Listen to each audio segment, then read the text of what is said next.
Most people don't know this, but LinkedIn has what's called a social selling index, or SSI. Social selling isn't a term that we hear that often, but it is a strategy that's growing in popularity. And it's where you use social media to get new leads as well as deepen your relationship with those leads. Ultimately, this will help build trust, and it makes it way easier for you in the long run to get that sale. Now, obviously, LinkedIn's SSI score rates us specifically on social selling on LinkedIn. So let's look at where to find this score and, more importantly, what to do with it. So in your browser, type in www.linkedin.com/sales/SSI. Now, when I first saw my score of 77%, I freaked out because in school, that's like a C. And for those of you who are new to this channel, I'm a social media strategist. So a 77% won't cut it. But then I saw up here that my 77% is in the top 1% for both my industry and my network.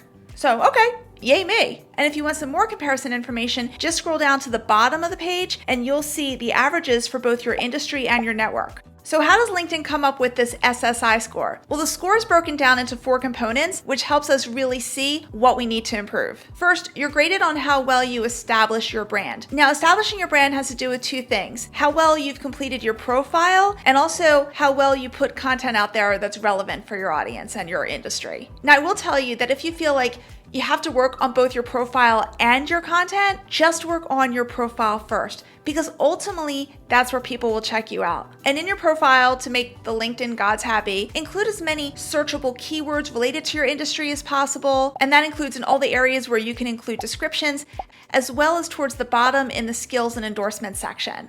Now, according to LinkedIn, I'm doing a pretty good job of this, but there's always a little room for improvement. If I could be really honest, I could put in a few more keywords.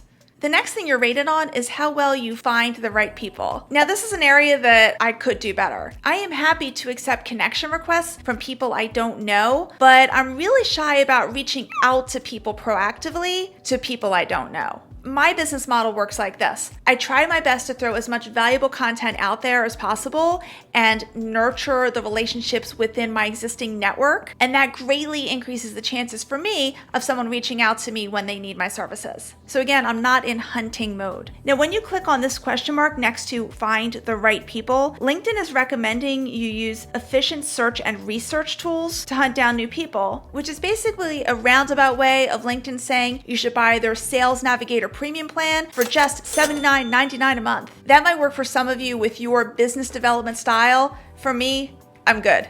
LinkedIn also rates you on how well you engage with insights. Now, when I first saw this, I thought they were talking about analytics, but no, it's something completely different. LinkedIn defines this with how well you quote unquote discover and share conversation-worthy updates. And according to this, I have a lot to improve. I'm a little frustrated with this because I feel like I'm doing my best. Every Monday through Friday, I like, comment, and share on content from my network. And that's in addition to putting out my own content every other day. So what more does LinkedIn want from me?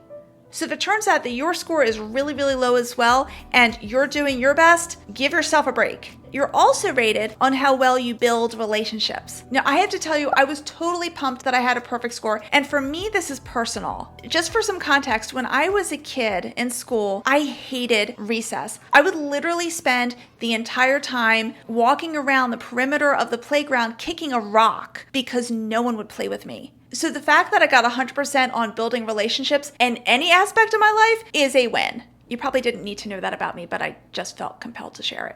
So here's what I do on LinkedIn, if this helps you. Every Monday through Friday, I check notifications and look for birthdays and work anniversaries or people who have just started a new job position and congratulate them. And I will tell you, I tend to limit the congratulations to people that I know who I am, so I'm not kind of freaking them out. And also notifications, I check to see if anyone has commented on my content or they've shared my content with their network, and then I comment back on their post to thank them for that. It really only takes a few minutes a day, and it makes a huge difference in nurturing relationships. And like I said before, I like, comment, and share on my network's content as well, so that way I'm giving more. If you're ready to take your social selling to the next level, definitely watch this video in the top right corner because it talks about what to do and what not to do if you're messaging cold leads on LinkedIn. And it includes some real life examples which you'll appreciate. Thanks, and see you in the next video.